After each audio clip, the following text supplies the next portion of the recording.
This is Governor Bob Ehrlich. Good day, doctors. George Allen here. Good day, doctors. Go! You're watching Dr. Politics.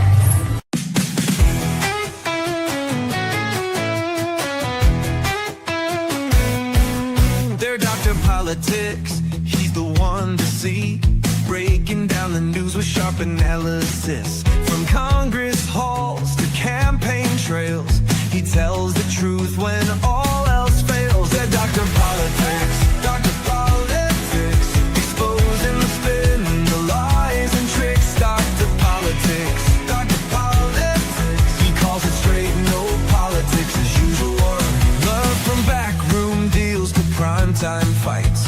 He sheds some light and sets things right. Debates, elections, policy. He cuts through all the DC sleaze.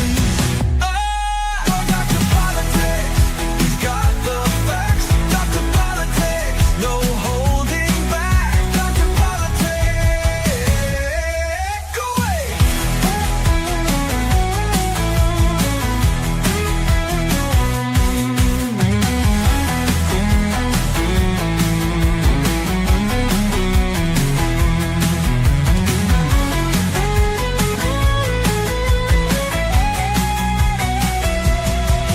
Dr. Politics, he's got the facts. Dr. Politics, no holding back. Dr. Politics.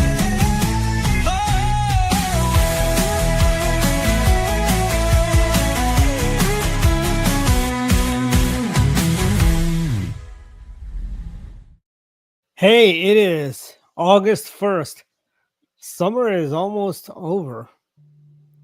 And today we had our first nice day of the summer. Considering it was like feel like 100 and something. I appreciate the fact that I didn't have to run the air conditioner. Yeah. Especially with Maryland electrical bills, what they are. And it's, a busy week, a lot of stuff going on.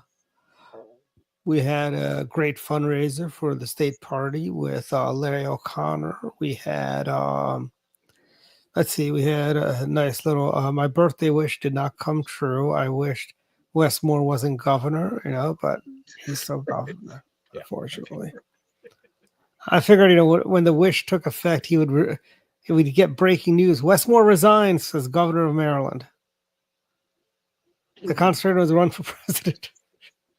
It's been a little bit of a nightmare. So Yeah. It's been as Hazel Burke would say, a doozy of a time with Westmore. I mean, where David's from, though, they're going to be heading into some potential darkness there, because I don't know that Winston Spears is going to be able to pull this thing off. Honestly, I think they should not have cleared the field. I think they should have gotten Jason Morales to run for governor, and he would have won. Frankly, we wouldn't even be having this discussion right now. Yeah, I guess. But they say Jason and John Rich are doing pretty good. John Rich is doing good. So is it John Reed or John Rich? John Reed is the one I know of, run for lieutenant governor. John Rich is a billionaire, isn't he? John Rich is the country music guy. Is that Big and Rich? I think so. Huh. I'm sure if John Rich ran for governor of Virginia, he'd do very well too, and I bet he'd be a Republican. Yeah, I'm sure he is. Yeah, but you said it's Reed Richards or Reed? John Reed. Reed's our candidate for lieutenant governor. Okay, John Reed. Okay, he's running against a lefty female Muslim state senator. Is pro-Palestine. Pretty horrible. So it's like Mr. Mamdani, who's back from Uganda. Yeah. By the way, he claims he had a lot of emails saying, "Don't come back, go back to Uganda." And so, why don't they produce those emails if they had so many of them? It's like, why? And he's back, by the way, from from Uganda. He's back to wanting to defund the police after the horrible shootings they had.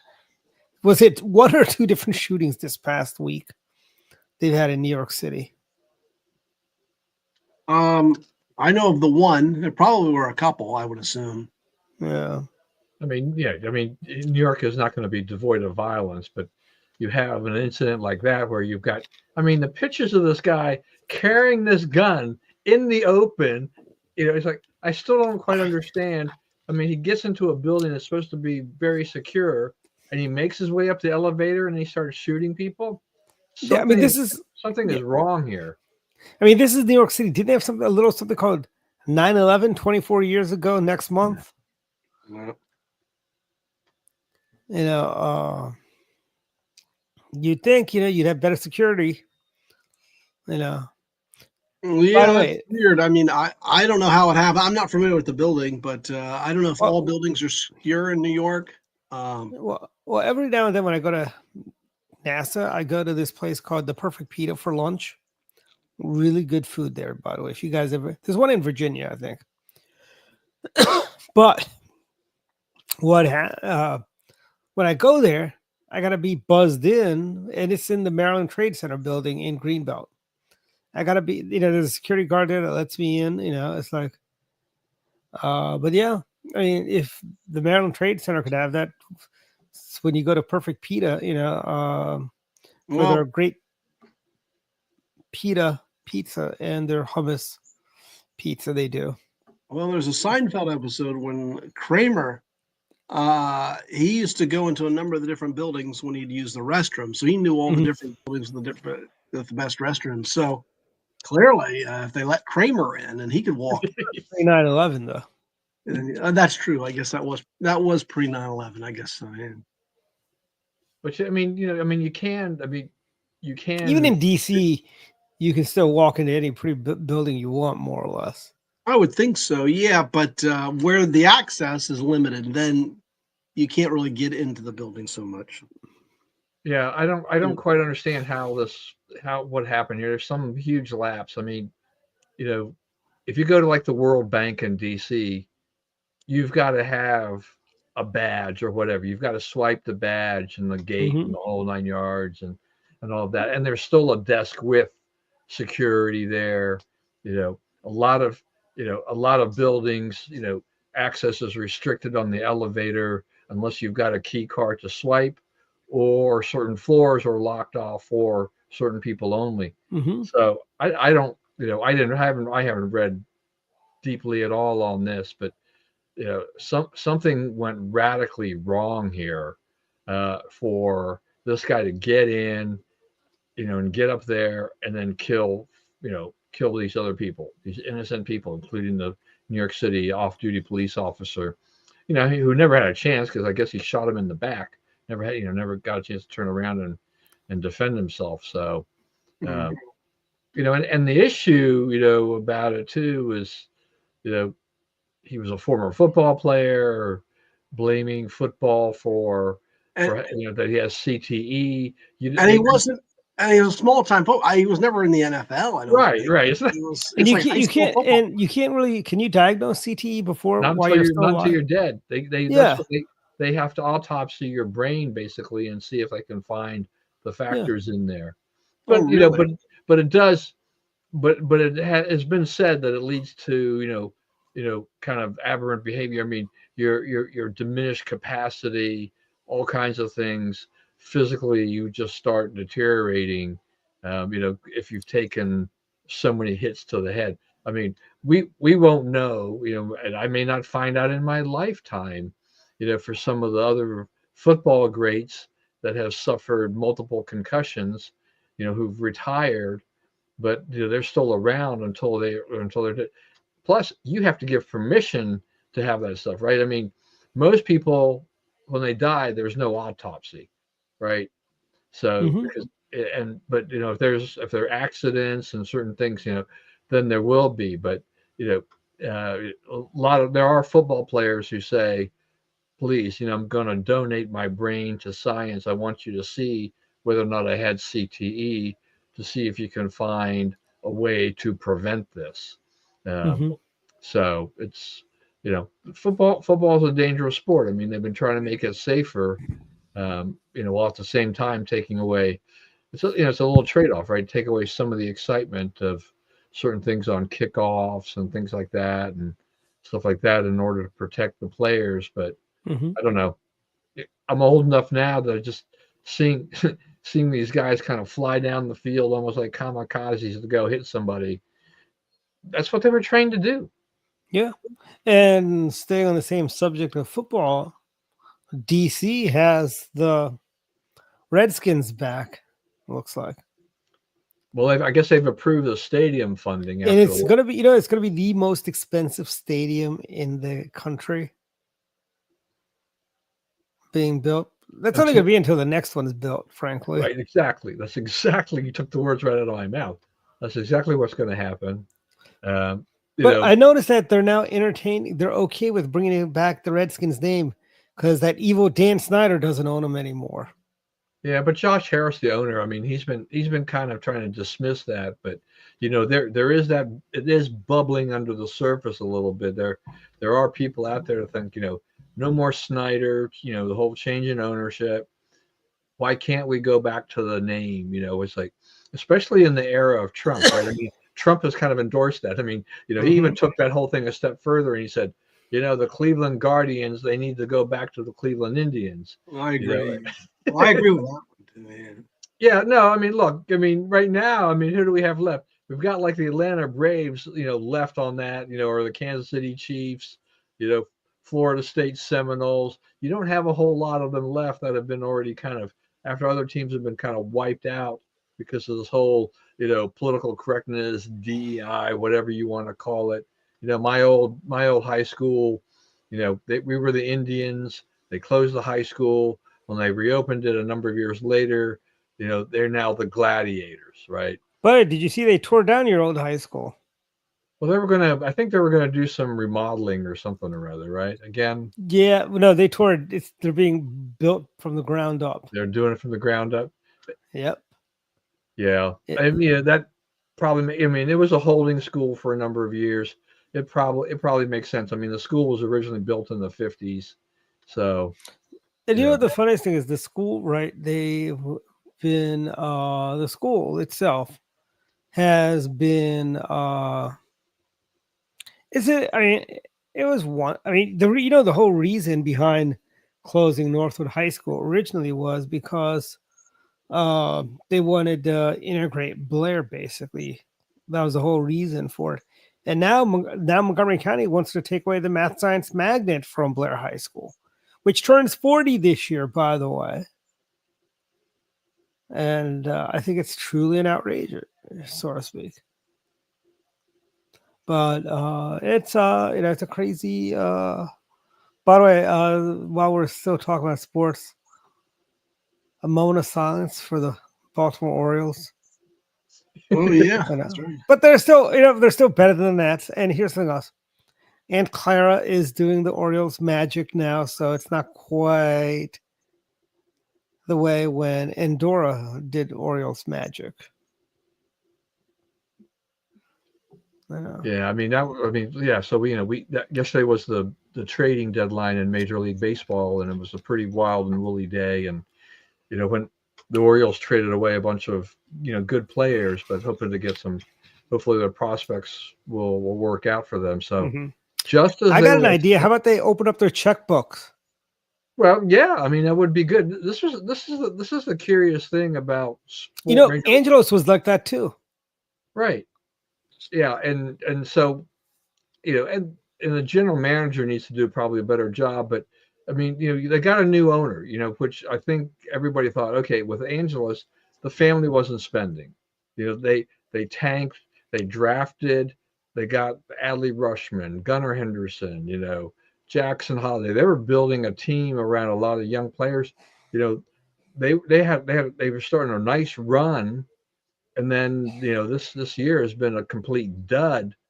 And this is pretty remarkable for a team that was supposedly done with their rebuild to actually start trading away some of your centerpieces in an effort to try to fix things. Now their pitching has been pretty much atrocious, which has been part of the problem for them this year.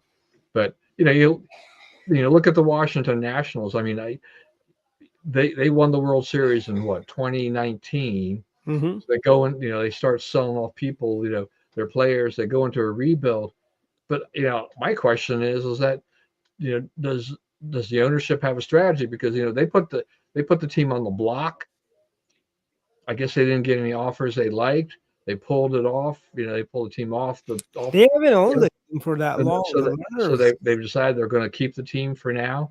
But in the meantime, the team still stinks. I mean, they've got some maybe great Dan Snyder young wants to buy the players. Nationals. Hmm? I think Dan Snyder wants to. He made a nice profit. I think on the other Red owners Sox. would block that. I don't think they'll allow Yeah, that. yeah, that won't happen. Yeah.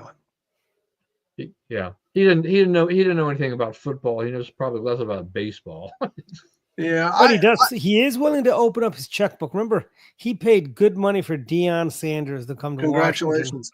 But the thing is, though, this is the one area that I never understood Dwight's loyalty. I thought Schneider was just atrocious as an owner. I mean, he might be a decent person. I doubt it. But as an owner, He's a Republican. Well, that's all And well and good. But do you want me running a football team? I'm a Republican. why not? I don't want you running it either. But I don't know. Hey, But if here's the you thing. paid me to go run a football team, right? See, the owners are that's what you have the coach and the GM and the president of the team to run the team. The owner's job is just to collect the profits. But you know what I would do? Here's the thing. If I'm an NFL owner, you can guess the first thing I'm going to do. I'm going to move the team to Virginia. Mhm. They're going to be known as the Virginia Gentlemen. And we'll find the stadium. Oh, I like that. Yeah. See, actually, if I were to buy the Orioles, I would move them out of Baltimore City, move them to out by BWI Airport is where I'd build the stadium. You know why? Because it'd be so much easier to get to than downtown Baltimore. Yeah. But I mean, isn't it a lot easier? When I was a kid, we used to go to Memorial Stadium in Baltimore. That was it's tough to get to. This one is probably a piece of cake compared to that. Yeah, but you're not dodging. You weren't dodging bullets going to Memorial Stadium. Yeah, I guess not. But I don't know.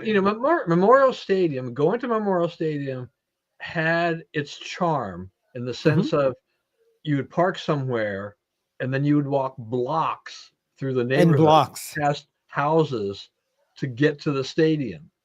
And there's a little bit of charm in doing that. That a stadium was located, basically down the street. I mean, you had people living down the street, literally living down the street from the stadium. It was not a business center per se. It was actually somehow plopped and a neighborhood grew around it or whatever. That was pretty remarkable. Instead of being, how you have a lot of stadiums are built to revive an area. That's what they did in Seattle many, many years ago.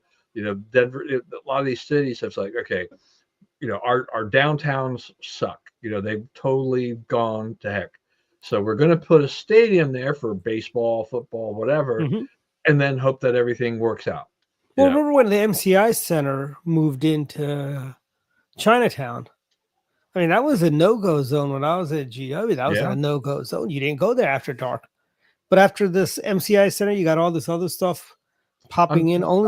Nowadays, I'm still not sure how much I'd spend time down there.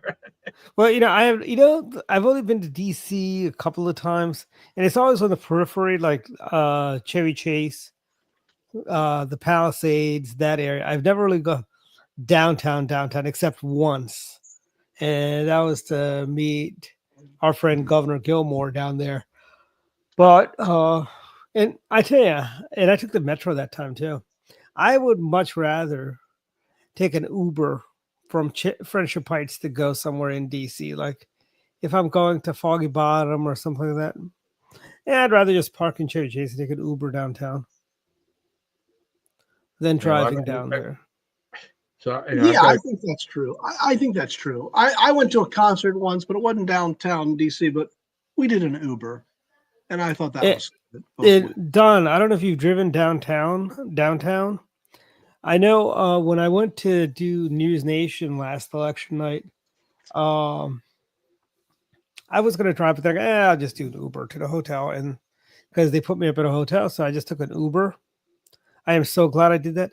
You've got crazy bikers, the scooter people, in DC, they drive like maniacs, frankly.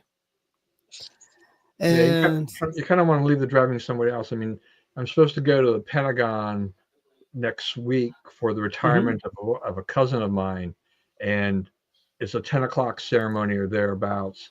And I'm thinking, like, I don't want to drive. I'm actually thinking, like, we're probably going to take the metro to go down there.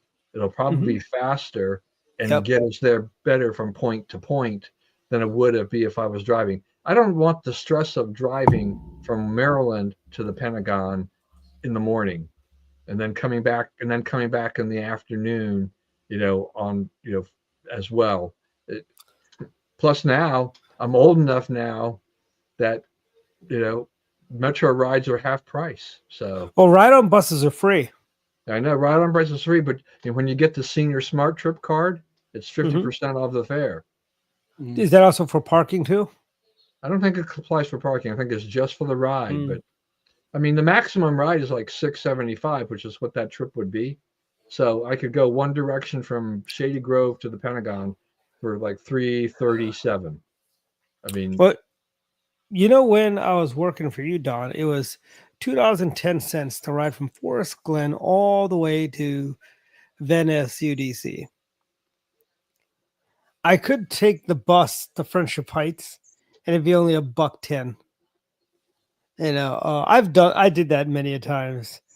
Take the bus to Friendship Heights, and it was a quicker. But I like to nap, so I'd get on at Forest Glen, and I'd wake up around Woodley Park or so. I remember once Tom was on the train with me. He woke me up. I was out of it, like it's Van Ness, and he woke me up with just "Thank you, Tom, for waking me up." I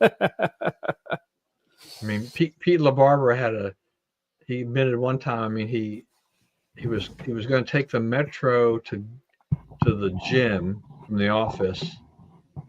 He fell asleep. He woke up in Chevy Chase or whatever.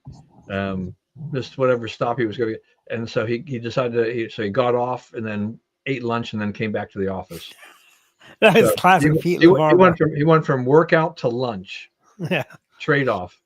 Well, I mean, depending if he got up at Friendship Heights, because I think there used to be a Dunkin' Donuts right there too. Yeah, I don't know. We probably should move on, but question with regard to the Redskins or any team, in terms of whether or not it's a baseball, football, basketball team, is just this. Should these local governments, be funding the stadiums to the degree that they do? I mean, why are the taxpayers going to be footing the bill for this with these owners? I mean, owner pays, $3, $4, $5, $6 million, $6 million for these franchises, and then all of a sudden they want you to put up another $3 billion for the stadium. Is that where they're going to reap most of the benefits? How is this a good deal for the taxpayers? By the way, the Dolphins is the only team that did it the right way. They paid for that stadium. Joe Robbie was paid for by the Dolphins owners. And I think the new one was taxpayer funded, but the original one. Now I understand if you're the owners and you can get the taxpayers to foot the bill, why not? Right? Save yourself some money. Why go ahead and take whatever the government's willing to give you? But these state and these local governments, they keep bending over backward for these professional teams to build these stadiums where the owners could easily afford it. I mean, look at Jack Kent Cooke. He paid for FedEx Field himself. The state just had to put the roads in. Yeah. Unfortunately, he picked the worst place to put it. Honestly, if he was going to move to Maryland, I would have moved the team somewhere out in Anne Arundel County, frankly. By the airport where they already had the infrastructure. Yeah. David, where would the Redskins go if they went to Virginia? Where's a good piece of land? I don't know. We tried in Alexandria. That flopped about 20 years ago. Well, the Caps aren't going there either. Remember, you tried for the Caps too. Well, that was a big loss. We screwed that one. I mean, it wasn't Youngkin's fault, but the Caps would have been great, and the Wizards to have. Oh, that was Ted Leonsis playing you guys to get a better deal in DC. That's the other part of it too, right? Where the ownership will start to play one town or state against another town, try to get a better deal. They really weren't having any intention of moving, but they're going to get more, money out of where they were. And so they, oh yeah, we struck a deal. We're very happy to be here in Washington D.C. I mean, remember the Oakland Raiders, Don? They were the Oakland Raiders, then became the LA Raiders, then they became the Oakland Raiders. Now they're Las Vegas Raiders. Yeah, that's right. Because they kept moving where they get a better deal, and they got a really sweetheart deal in Vegas, actually. And when the A's, I think, went to Vegas too, right? The A's are heading there, supposedly. They're playing this year in Sacramento in a minor league ballpark that seats 5,000 people. Wow. That's a pretty big minor league. The owner of the team is, he's a heir to the Levi, fortune. Levi Strauss, yeah, Levi Strauss fortune, and he's a miserable owner. He's kind of like Dan Snyder. He's a terrible owner. He doesn't spend money. In this case, that he doesn't. The team is actually more competitive than it should be, considering how little money they spend. And then he moves the team to Sacramento, kind of just thumbing his nose at Oakland. They've been working for years on trying to get a deal for a new stadium there, but he didn't get the deal he wanted. Mm-hmm. So he goes to Sacramento while they theoretically are going to go build a stadium like where the old Tropicana Hotel was, but the way it works out is nightclub. That piece of land is actually relatively small. They're not going to be able to build a very big stadium with much parking. I think, do they actually get there by 2027, 2028? I have no idea. I don't know. John Fisher may just be, be waiting for a better offer and say, oh, okay, well, Vegas isn't doing it for us. We're going to go to Nashville or something, because Nashville wants a team badly. Really? Yeah. Yep. Baseball in Nashville. That seems unnatural. I think Nashville should be considered. I mean, Nashville's getting really big. And, they are getting really big. Yeah, it's a big. And they love their baseball, at least the minor league level. So I think it's. What do you think their name would be? The Mini Pearls or something like that, or Hee Haw? I like the Nashville Sound. The baseball team, the minor league team, is a bit Nashville Sounds. I thought that was great. Yeah, but by the way, do you think the Oakland's owner supports Sydney Sweeney's ad for American Eagle? Who knows? By the way, have you seen the meltdown on the left about that? Oh yeah, that's amazing. But you know what? There are different layers of this from a politically correct standpoint. One is, the projection of whiteness, beautiful part they don't like. It's neo-Nazi. But the other thing is, this is post-Me Too. So you're talking about objectifying a woman. Now, I think you can objectify a trans woman. That's fine. But a biological woman, I think that's out from the left. I don't think they're going to tolerate that. So, but there are no problems in the 80s with Brooke Shields and her Jordache or Calvin Klein ads. Listen, it's a jeans ad. Do you really think, don't you see how natural it is to use a hot chick to sell jeans or a good looking guy to sell jeans? That's who's going to sell jeans. And let me tell you something. The Nanny TV show, there was an episode where she was auditioning. She wanted to be a weather girl for CBS News. And Brian Gumbel goes, well, we can't, we don't have a weather set anymore. We don't do the weather. And he goes, we do have a spot for a reporter to talk on various issues. So he goes, I'll give you this gene therapy. And she thinks they're talking about blue jeans. It is kind of crazy though. I mean, they're thinking it's like it has something to do with eugenics. I mean, yeah. I think it's like neo-Nazi because she's blonde, blue-eyed. Yeah. And so the lefties go nuts. But so is Barbie. Is Barbie a Nazi? No. Yeah. But I mean, she is very attractive and she's going to sell jeans. But that's who you would have to sell jeans. Okay. It's like the Brooke Shields, nothing comes between me and my Calvins. I mean, that's who you're going to have to sell jeans. No, but I mean, that was actually the one where the right was a little outraged, but the left had no problems with that. But hey, Don, do you hear about those poor starving people in Gaza? Yeah. So I think it's, honest to God, I think it's fake news, Frank. Not all of it, but here's the thing, okay? They're at war. You don't think there were poor, starving children in Japan when we were bombing them? You don't think there were poor, starving children in Germany when we were bombing them? Or poor, starving children in London when they were being bombed by the Germans? It's war. Well, I mean, I think there are problems here. I mean, the, you know, of getting the food aid to the people who need it. I mean, there's probably because you are in a war situation, you are going to have people who are lacking food Yep. because of an ongoing war. But to me, the blame really isn't on Israel; it's on Hamas, because you can't trust Hamas to do diddly squat, and they're full of propaganda anyway, and so they're not. They were. The New York Times had to walk back a picture they had about Hamas, about a poor, starving child. Evidently, the kid is actually in a hospital in Italy now, and it's very bad. Look, no one wants to see young children or anybody like that or anybody starve. But this is one of those things that happens with war. I mean, the same thing is happening. Anytime you have a war situation, just like you mentioned, I mean, you are going to have people who are getting cut off from food and are going to be scraping around for food. What's the situation in Ukraine? Yeah. Right. There's probably, there's been, the Russians have destroyed so much of the farmland and things like that, the crops, that, that obviously puts a lot of pressure on Ukraine to be able to provide enough food for their people. So this comes with the territory. It's an unfortunate thing that comes with the territory, but it's there. It's just that the media has been playing this up as, like, once again, another way to point the finger at, not Netanyahu and Israel and what they do. And, Hamas never gets to blame for any of this propaganda that they put out there with regard to these things, right?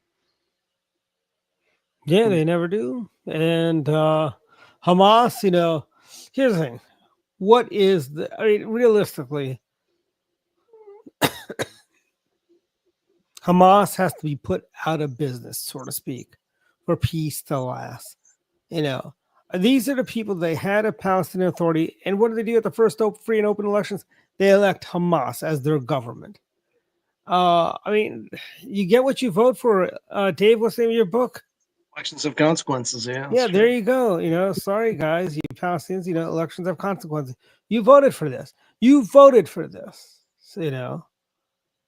And none of you guys were celebrating on October 7th when they were murdering innocent Israelis on the 7th. And now you're worried.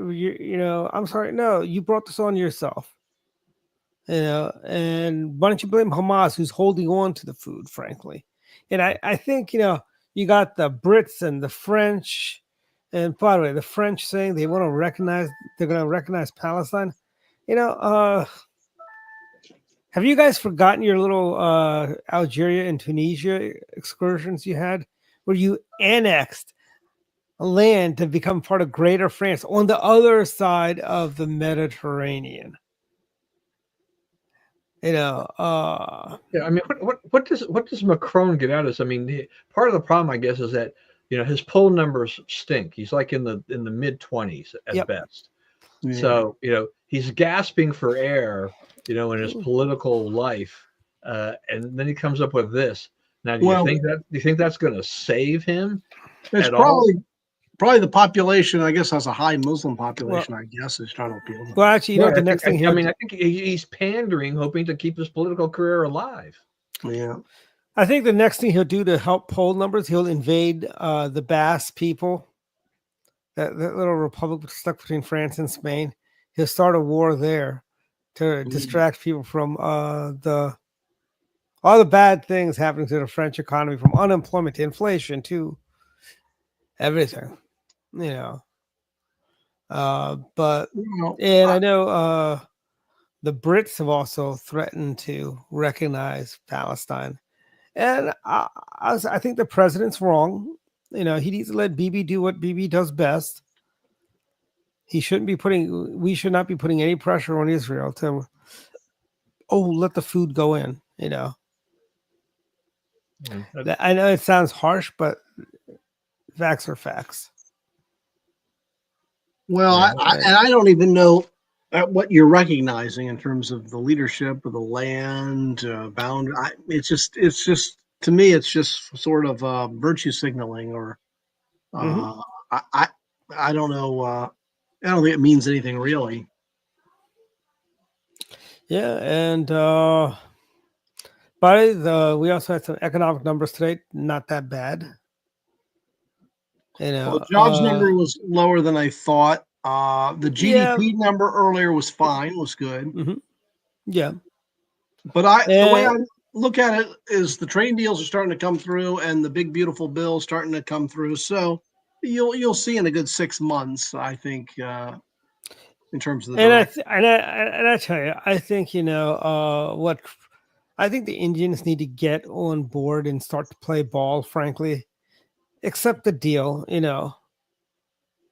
because and I think one thing we should also throw in as a caveat: you can't buy Russian oil. Frankly, stop buying Russian oil.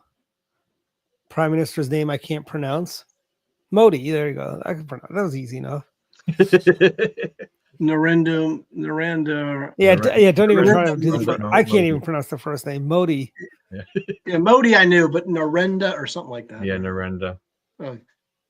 Yeah, I don't know. I mean, Trump really roiled the markets though with the latest tariff announcement, because markets were figuring based on the deals he was cutting that 15% is his number. That's the number he was shooting for, a number he wanted, and so he starts imposing higher tariffs, 35% on Canada, 39% on Switzerland, things like that, and that was not in the crystal ball for the markets, so it went really south.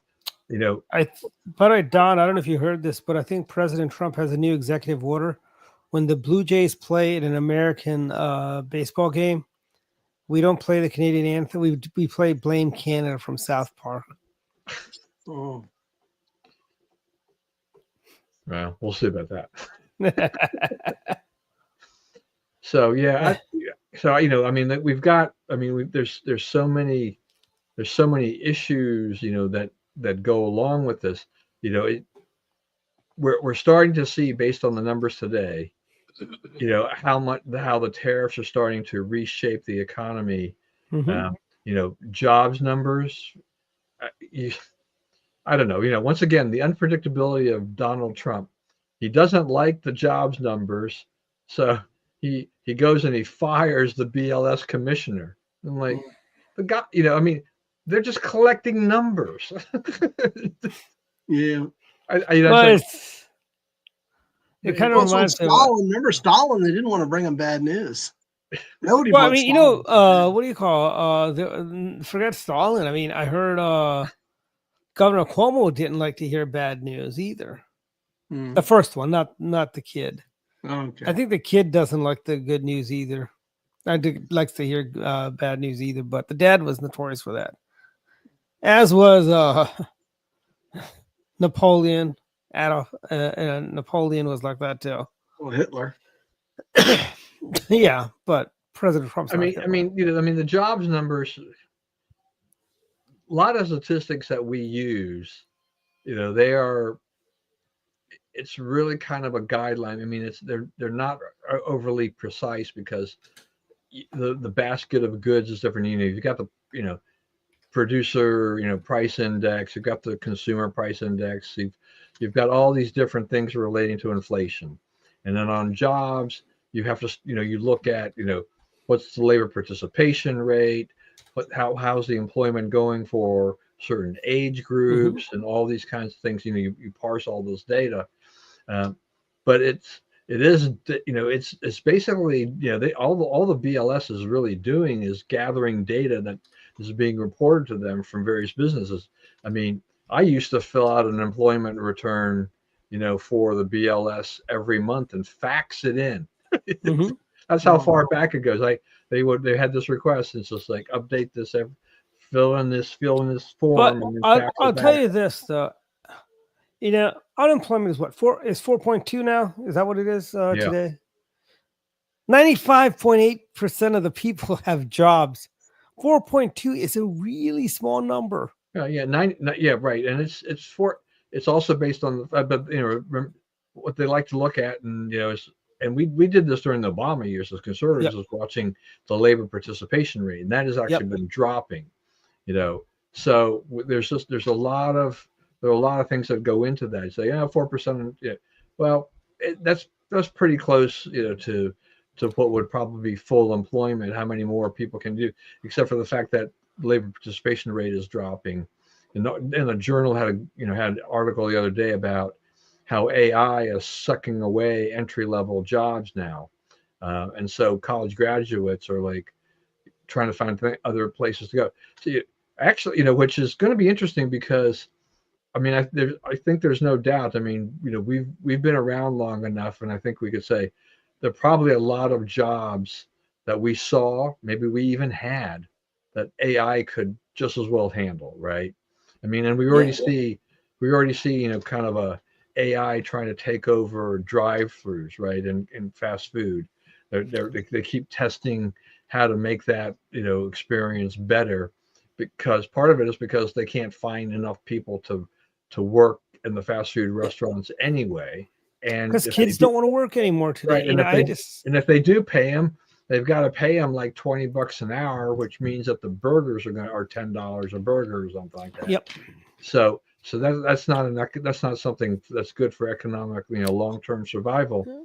But there are things like, if you're a plumber, electrician, a doctor, a firefighter, a policeman, there are trades jobs and other types of jobs that how does you need a physical person, right? Yep. I mean, I just had a plumber come into my house. I have a friend of mine recommend a plumber. We didn't, so he's a guy who just made some extra money on the side after he was done with his construction job for the day, and he came in and installed a couple of toilets.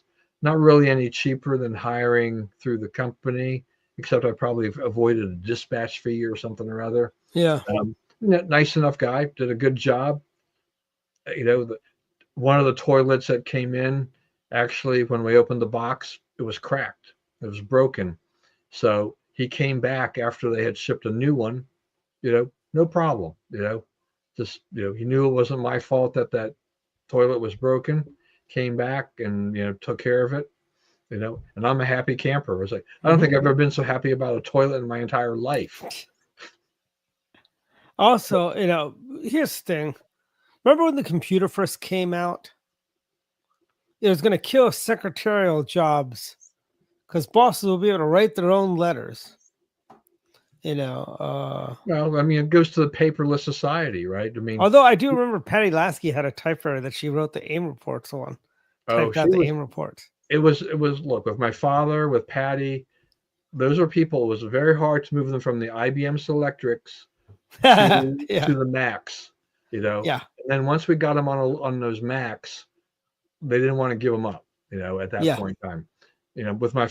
That was the detriment to that is, David, as a writer, is just that once we went from typewriters to computers, we now have endless revisions, whereas if you're writing on a typewriter, how many times are you going to revise something, and go back and try to correct it?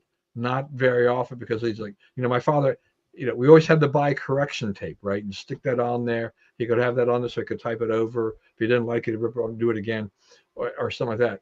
Computer, delete, just insert a new paragraph or a new line and keep going. So the AIM report would invariably fall a little behind schedule because he was always tweaking it. He wanted it to be, absolutely perfect from his standpoint, things like that. See, so, that's why I never proofread anything, Don, because, if I proof it, I'm going to want to change something. So I just don't even bother proofing. So that's what happens. Yeah, I don't proof it. It's like it's good enough. That explains a lot, Dwight. I know. I mean, if it's something important, I will proof it. But I mean, if I'm writing a commentary for my own website, I'm not going to proof that. It's like, I'm the subject matter expert. I don't need to. What I say is, is I'm the expert. Yeah. So I mean, I think about the only thing. I mean, we still have a lot of paper floating around in our society, right? But we are seeing now closer movement towards that cashless society. I tell you, I realize I don't carry cash at all anymore. I don't. And it kind of drives the homeless people crazy because I'll give them food. I don't have any cash to give, but I'll give them like there was this woman around Christmas time. She was and I gave her a bag of cookies. Which she was happy about. That she had a bag of cookies. But I don't carry cash anymore. So this is funny that you said this, okay? Because I was driving down the road yesterday, and I saw somebody, in the median there on Shady Grove Road near where I live, and for whatever reason, my thought was, he had a can or whatever, a jar, and I thought, what he needs is a QR code. Yeah, right. A lot of them have that now. A lot of them Yeah. have that now. Yeah. So he's like, look, if he had a sign with a QR code and you're stopped at the stop sign and he goes by your car and you can snap the QR code, he might wind up with all kinds of money. Or Yeah, take well, Venmo. Or take Venmo. that's what Montgomery County. When they start, don't you think? I mean, when they start doing that, you begin to wonder, like, how much do they really need the money? Well, yeah. Well, some of those homeless people are professionals, by the way, guys. Just want to say, it all goes back to Chris Rock, the squeegee guy on Saturday Night Live, where the guy is talking about, hey, you thought about getting a job? And he goes, well, look, I'm a professional. You don't see me coming to your place to tell you how to perform brain surgery. And a lot of them are. There was an article in the Washington Post years ago about a guy who panhandled in Bethesda. He had a home in Florida. Like he was up here. He was like one of those seasonal workers. He was up here for the summer months, and then he goes to Florida once it starts around Halloween. He'll go to Florida, live at his house, and he was bringing in $5,000 a week tax free is what he was bringing. Wow. Yeah, there definitely are stories like that, but it's like realistically, I mean, would any of us actually want to sit on the side of the road or middle of the road, kind of thing like that, during all this weather? Mm-hmm. Like, no, thank you. I'm sorry. It's like I need, during the summer I need my air conditioning. During the winter I need my heating. It's like you are not going to find me bundled up looking for trying to make a few $1,000s a week doing that. It's like tax free. Yeah, it'd be great to. Yeah, I would. But even tax free, and if it's hot, and if you're out there, I mean, it'll get tiring. And I don't think per hour it's all that much money either. Well, I want to say Grease Man on when he was on DC 101 made a comment once about, he goes, if you're homeless, why are you sticking around in Maryland or New York where it's cold? And he goes, if I were homeless, I'd go to Florida or Texas or Hawaii, somewhere where it's nice and warm. Yeah. It's not easier to sleep on the beach than it is to deal with the cold, Yeah, there was a guy up in Columbia area, because we go up there once in a while, and the last time we were up there, the last time before us, he was there at this one intersection, and my wife was remarking about how because he had a dog with him, and we're like, I don't know, that seems to be awfully cruel to have your dog out there all day long doing that. Now, he wasn't there when we were there this past week, so we're kind of wondering where he's gone off to. But you could be on vacation, Don. It is August, Yeah, but I mean, it's like, please, it's like, I don't have pets in my house, but don't bring pets to a panhandle. Or your kids. Or your kids. Oh yeah, that's the other thing. How many times have we seen that where there's a mother with a couple little kids? It's like, what the heck is this? Yeah.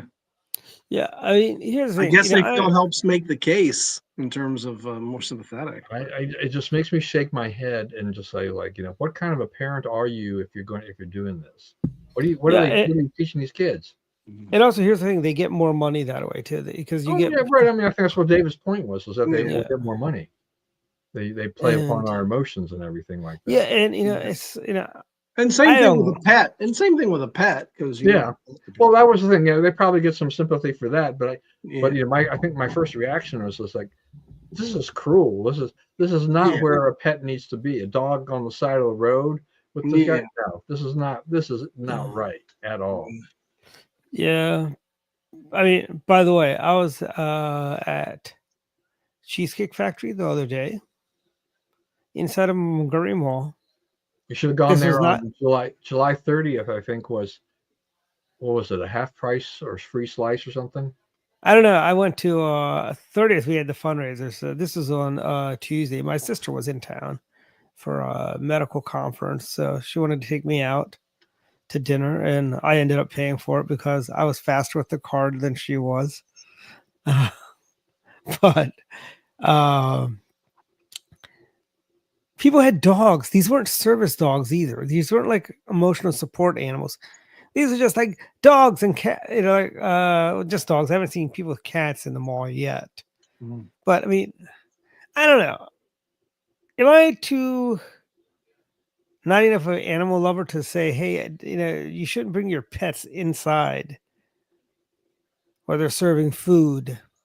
Yeah, I wouldn't bring the pet in. I agree with you. I Yeah. mean, unless it's a service dog, I'd say no. No, it wasn't a service dog. That's why. Well, I'd only say yes to service dogs. Otherwise, no. And by the way, I don't believe the emotional support. That's a bunch of crap.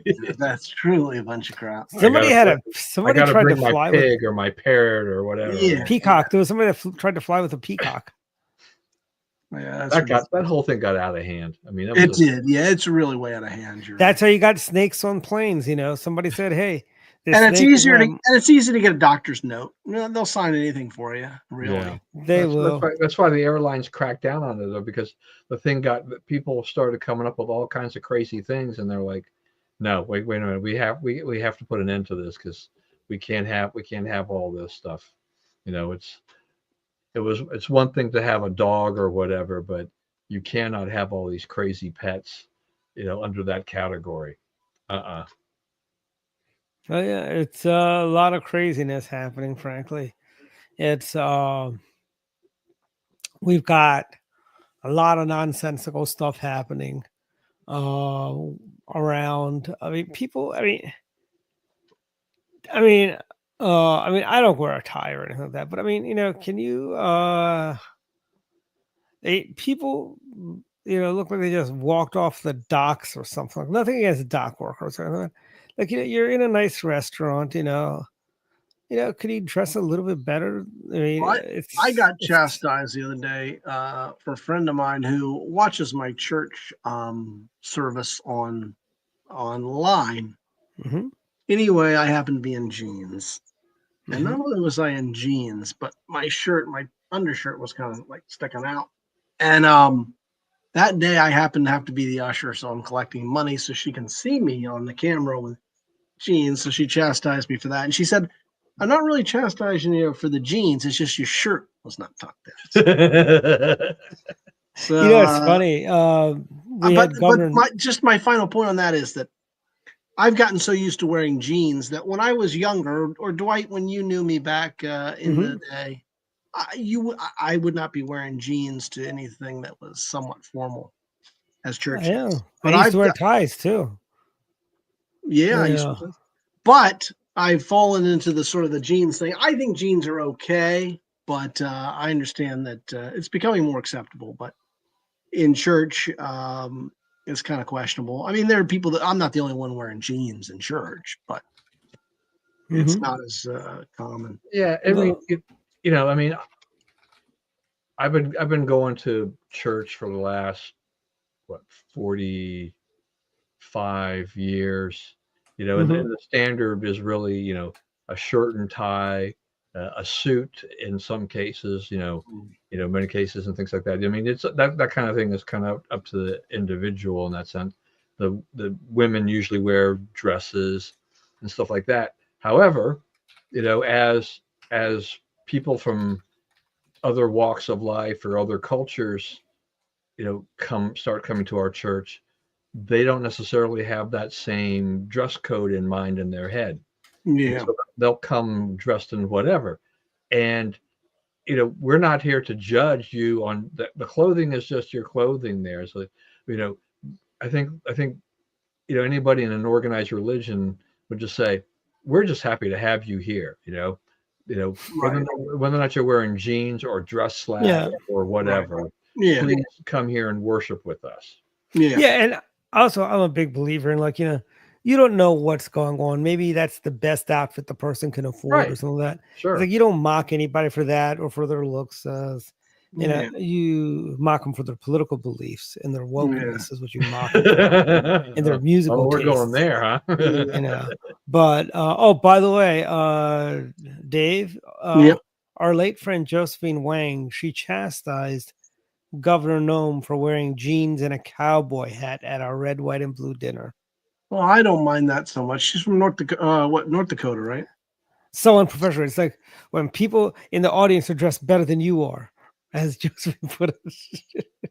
I think that's all right. I think that makes her more authentic, maybe, and that's the Dakota thing, I think. But when I was in Montana, doing some work for Right to Work, it was amazing.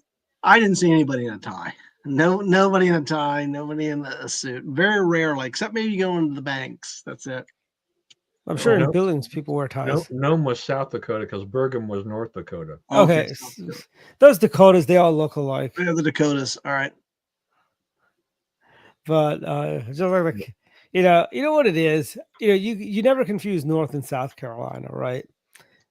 That's true. The North and South Dakota those are bigger states, I would think, though. And South Dakota has people. Is the one with the faces on the mountain as Mount Rushmore. As my friend Joe Lynn would say. So South Dakota is the Mount Rushmore state. North Dakota is the Peace Garden state. Peace Garden? I believe that's it. Is that because everybody they're all living peaceably because everybody in North Dakota owns a gun? I don't know, maybe.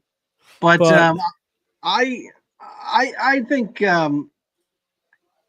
you should dress up for the most part. I mean, it just depends if you have a prominent role. But usually if you're at the church and you're in the back pew, I don't think it really matters. Yeah, I think, if the Lord doesn't have an issue with it, why does the people there have an issue with it?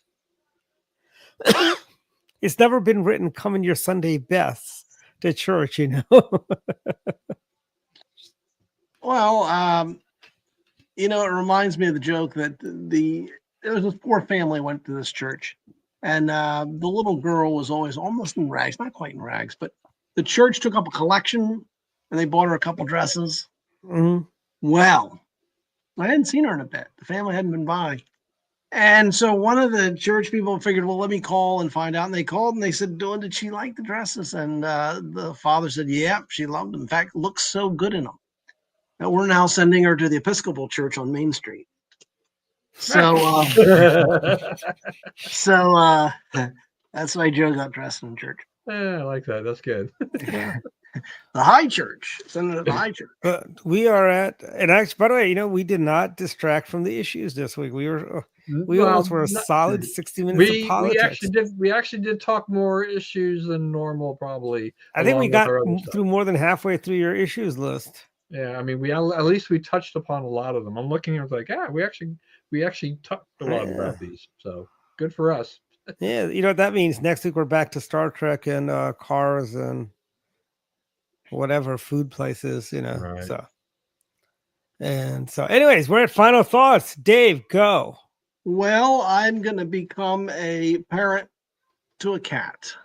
My friend Molly. Oh, and I've mentioned the cats to you when what? Oh, yeah, cats are animals. Well, anyway, Wrigley is getting up there in age, and she, I don't think she wants to deal with it anymore. The cats are the most allergic dander of any of the animals. Well, that's fine. I don't mind. But I will take the cat in because, if she's talking about giving up for adoption, he's an older cat. It's going to be hard for him to get adopted. So Wrigley's going to come here and live, and so I'm looking forward to it. Wrigley's a great cat, but he's a little bit of a handful. I mean, he's going to be a little more high maintenance. But the name Wrigley, he's a Maine Coon cat. When she got him, it was on the paperwork as Rigel, Rigel or something. So they call him Wrigley. I always assumed when I first met him that the Wrigley was from a Chicago Cubs fan who named him Wrigley for Wrigley Field. So I've changed it. So now the Or spelling Wrigley is gum. well. So the spelling I make of his name is Wrigley, like Wrigley Field. So I'm looking forward to taking that on. I had cats lots of times in my life, but it hadn't been for a while. And in the divorce, I lost the 2 cats. So I guess now I'll become a cat Wow, owner. your ex got custody of the cats. Yeah. Got most Do you everything. have But visitation? Do you have visitation rights? no, because it's considered property, so there's no visitation in that.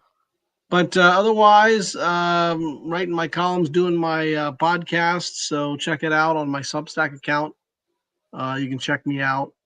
And yeah, the podcast is doing well too. I'm getting a lot more traffic on that. So otherwise, everything else is going good. And I think I may win some Sears this weekend. There's an event in Manassas. There's a couple events. So Yeah, I got what's her name?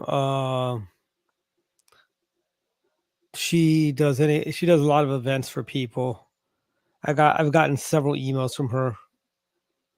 But as I was saying, is but Don, you're up. Final thoughts.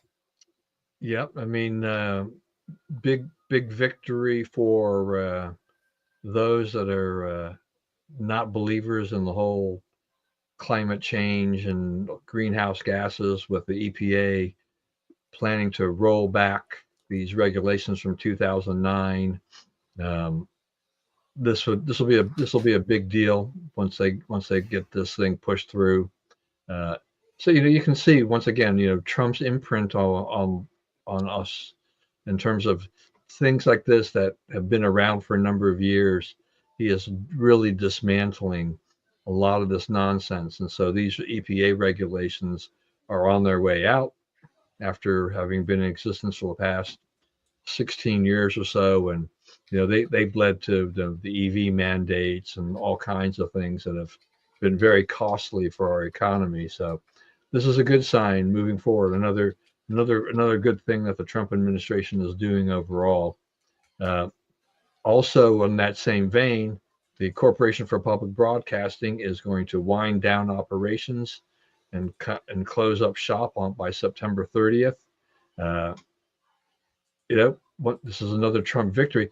One of those things that I never thought I'd ever really see. We had, conservatives have been talking about this kind of things for decades, and it's actually happening. PBS, and NPR are still going to be there, but they're losing a significant amount of funding going forward. They're not being put out of business, but they're going to have to realign themselves, and so maybe we get a little less left-wing nonsense from that.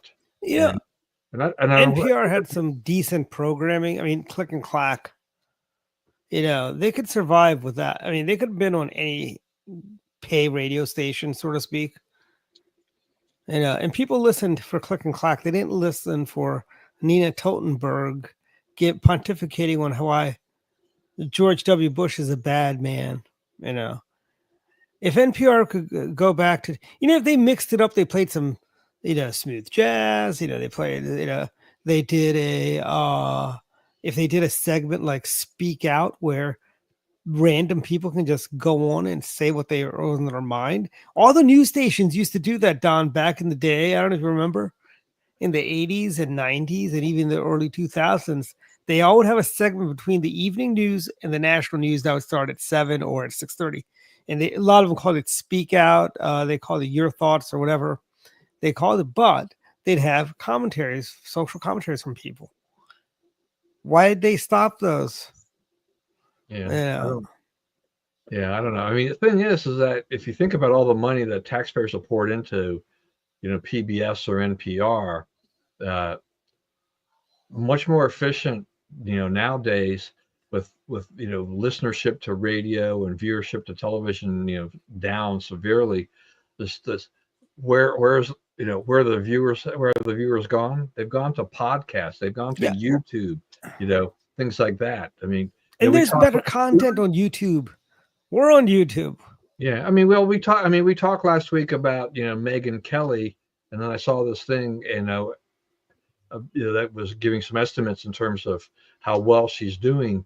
Her enterprise now, I mean, $25 million a year is what they're estimating that she's taking in off of her her podcast, which is over 1 million downloads and 3.7 million YouTube viewers. It generates a lot of sponsor support and money for that.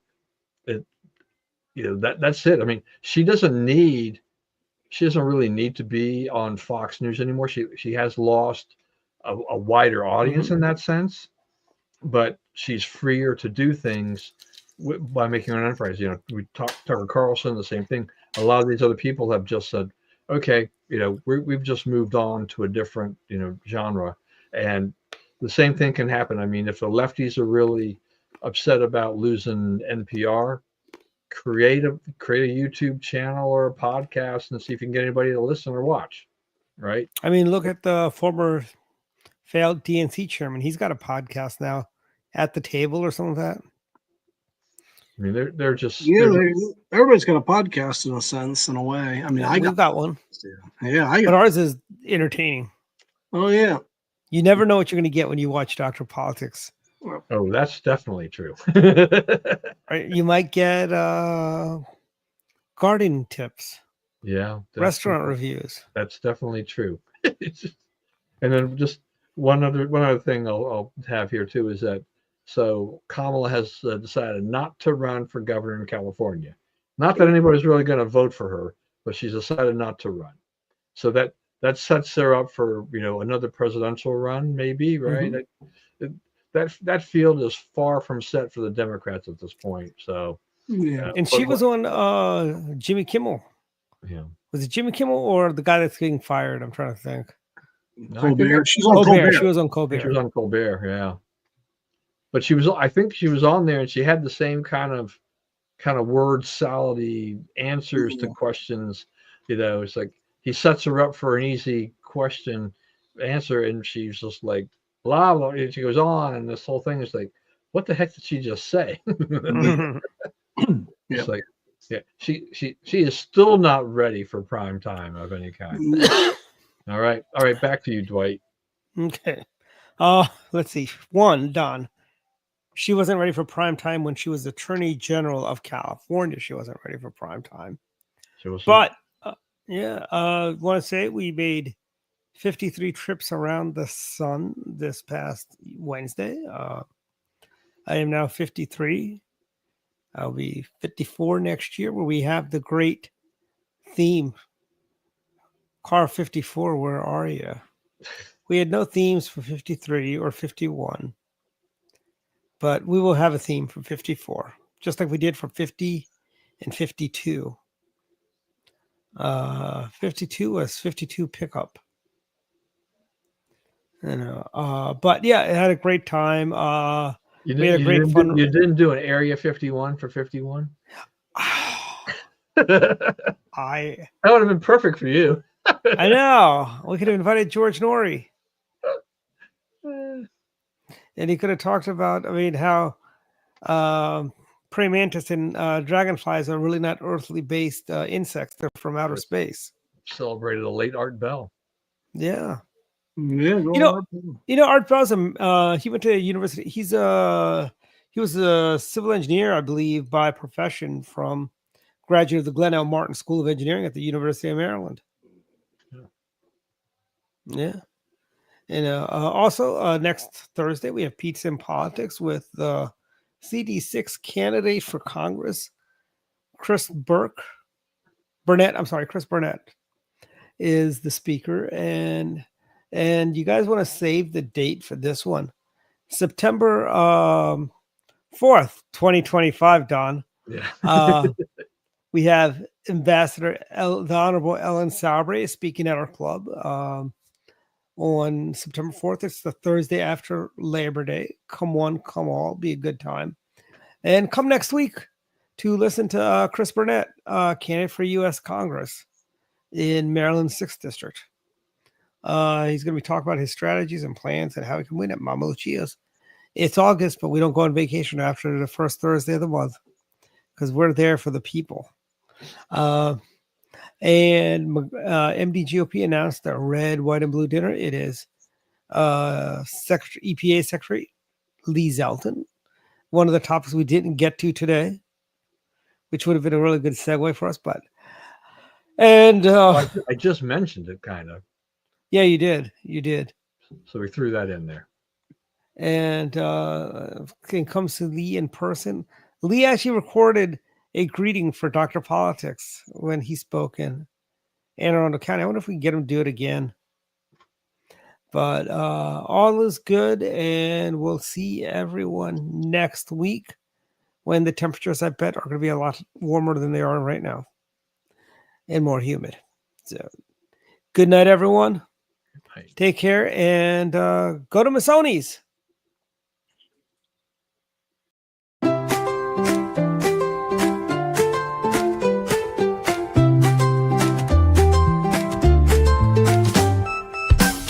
Let's go down to Masoni's, where Italian cuisine shines. Let's go down to Masoni's, we'll have a good old time. Homemade pasta at Masoni's, sauces fresh and fine. Good friends gather